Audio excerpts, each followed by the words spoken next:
Hindi ko po malaman kung bakit ang ilang miyembro ng Quadcom ay nanggagalaiti sa aking mga ex-posts at parang binabalaan pa tayo na mali daw yun na nagpo-post ako tungkol sa kanila. Hindi po ba meron tayong libro dito sa ating bansa? Manipis na libro lamang yon. Ang tawag doon ay Saligang Batas. At kung ikaw ay pupunta sa article 3 noon, nakalagay ay may freedom of expression.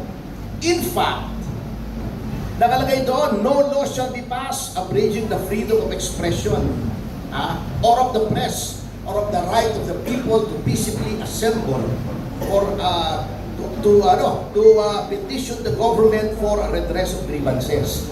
Kung ang buong Kongreso ay hindi pwede na magpasa ng batas na pumipigil sa freedom of expression, what makes 2 or 3 members of the House think that they should curtail my freedom?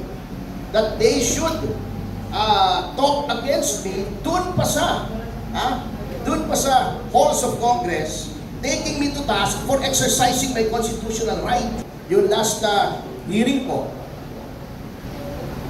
wala ako kasi nasa Davao po ako. Dumalaw ako sa compound ng Indo in preparation for the Senate hearing na naganap kahapon yata.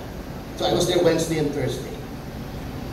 Nagsalita si Congressman Fernandez na na very unseemly for a public official. Kaya yung wag daw sundin yung abogado niya, kasi gusto lang magtagal yung kaso para makuha lahat ng pera niya. At tama ba yun? Kayong magtanong sa sarili niyo, tama ba yun for any person, especially a public official, para gawin mo yun?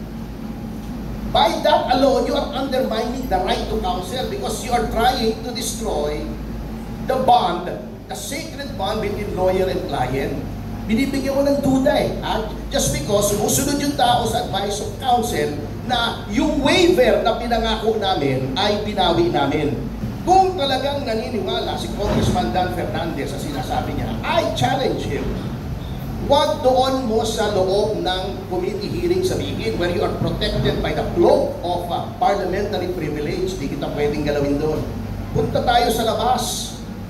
Dan, doon mo ulitin para wala kang parliamentary privilege. Or better still, magkita tayo sa neutral territory, ulitin mo sa harap ko. Tignan natin kung ano mangyayari. Yun lang. Kasi, titirahin mo ako, sisiraan mo ako, nakatago ka. Meron kang bulletproof yung parliamentary privilege mo. Anong klaseng usapan yan, di ba? Kung lalaki sa lalaki, tingin mo na ganun nga ako, sabihin mo sa labas. And then, regarding sa post na sinasabi nila na offend daw sila, karapatan ko pong mag-post sa social media. Ngayon, may remedy naman ang ating batas. If you think I violated the libel and cyber libel laws, itimanda nila ako. If they think na yon ay violation ng Code of Professional Responsibility, pa-disbar nila ako. Karapatan nila yan. Kung tingin nila ay na-defame sila, wala namang criminal liability, pero nagkaroon sila ng danyos, there is such a case as civil libel, a civil suit for damages due to defamation. Marami po silang remedyo. But do not tell me that I should not post this. You are warning me na contempt the committee. You cannot commit a contempt of the committee outside of the committee. And for the record, I do not have contempt for the committee. I respect the House of Representatives.